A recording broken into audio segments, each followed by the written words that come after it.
Hi dear family, welcome to Aishwarya channel. ಇವತ್ತಿನ ವಿಡಿಯೋದಲ್ಲಿ simple and tasty ಹೆಲ್ದಿಯಾಗಿ ರಾಗಿ ಬಿಸ್ಕೆಟ್ ಮನೆಯಲ್ಲಿ ಹೇಗೆ ಮಾಡೋದಂತ ಹೇಳ್ಕೊಡ್ತೀನಿ. ವಿಡಿಯೋನಲ್ಲಿ ಸ್ಕಿಪ್ ಮಾಡ್ದಂತೆ ನೋಡಿ.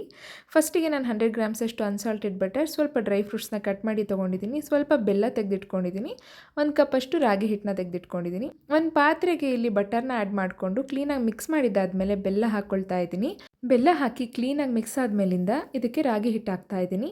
ರಾಗಿ ಹಿಟ್ಟು ಹಾಕ್ಬಿಟ್ಟು ನೀಟಾಗಿ ಈ ರೀತಿ ನಾದ್ಕೊಳ್ಬೇಕು. ಮಿಕ್ಸ್ ಮಾಡ್ಕೊಂಡಿದ್ದಾದ್ಮೇಲಿಂದ ಕ್ಲೀನಾಗಿ ನಾದ್ಕೊಂಡಿದ್ದಾದ್ಮೇಲಿಂದ ಈ ರೀತಿ ಉಂಡೆಗಳು ತಯಾರಿಸ್ಕೊಂಡು ಬಿಸ್ಕೆಟ್ ಶೇಪ್ನಲ್ಲಿ ರೆಡಿ ಮಾಡಿಕೊಂಡು ಒಂದು ಪ್ಲೇಟಿಗೆ ಬೆಣ್ಣೆನ ಕ್ಲೀನಾಗಿ ಹಚ್ಚಿ ಅದರ ಮೇಲೆ ಬಿಸ್ಕೆಟ್ ಇಟ್ಟು ಕಟ್ ಮಾಡಿ ಇಟ್ಟಿದ್ದಂಥ ಡ್ರೈ ಫ್ರೂಟ್ಸ್ನ ಇದಕ್ಕೆ ಹಾಕಿ ಟಾಪಿಂಗ್ ಥರ ಮಾಡಿಕೊಂಡು ಒಂದು ಪ್ರೀ ಹೀಟ್ ಆಗಿರೋ ಪ್ಯಾನ್ಗೆ, ಒಂದು 15 ನಿಮಿಷ ಪ್ರೀ ಹೀಟ್ ಮಾಡ್ಕೊಂಡಿರೋ ಪ್ಯಾನಿಗೆ ಈ ಬಿಸ್ಕೆಟ್ ಇಟ್ಟಿರೋ ಪ್ಲೇಟ್ ಇಟ್ಬಿಟ್ಟು ಲಿಡ್ ಕ್ಲೋಸ್ ಮಾಡಿ 30 ಮಿನಿಟ್ಸ್ ಮೀಡಿಯಂ ಫ್ಲೇಮ್ನಲ್ಲಿಟ್ಟು ಕುಕ್ ಮಾಡಿದ್ರೆ ರಾಗಿ ಬಿಸ್ಕೆಟ್ ತಯಾರಾಗುತ್ತೆ. ರಾಗಿ ಬಿಸ್ಕೆಟ್ ಆದಮೇಲೆ ತಣ್ಣಗಾದ್ಮೇಲಿಂದ ಈ ರೀತಿ ಒಂದು ಏರ್ಟೈಟ್ ಕಂಟೈನರಲ್ಲಿ ಹಾಕಿಟ್ಬಿಡಿ. ಸೊ ತುಂಬಾ ಕ್ರಿಸ್ಪಿಯಾಗಿ ಚೆನ್ನಾಗಿರುತ್ತೆ, ಕ್ರಂಚಿಯಾಗಿರುತ್ತೆ. ಸೊ ಈ ರೆಸಿಪಿನ ನೀವು ಕೂಡ ಮನೆಯಲ್ಲಿ ಒಂದ್ಸಲ ಟ್ರೈ ಮಾಡಿ ಟೇಸ್ಟ್ ಹೇಗಿತ್ತು ಅಂತ ಕಮೆಂಟಲ್ಲಿ ತಿಳಿಸಿ. ವಿಡಿಯೋ ಇಷ್ಟ ಆಗಿದ್ರೆ ಲೈಕ್ ಮಾಡಿ, ಶೇರ್ ಮಾಡಿ. ಹಾಗೆಯೇ ಮತ್ತಷ್ಟು ಹೆಲ್ದಿ ಆ್ಯಂಡ್ ಟೇಸ್ಟ್ ರೆಸಿಪೀಸ್ಗೋಸ್ಕರ ಐಶ್ವರ್ಯ ಚಾನಲ್ ಸಬ್ಸ್ಕ್ರೈಬ್ ಮಾಡಿ, ಪಕ್ಕದಲ್ಲಿರುವಂಥ ಬೆಲ್ ಐಕಾನ್ನ ಕ್ಲಿಕ್ ಮಾಡಿ.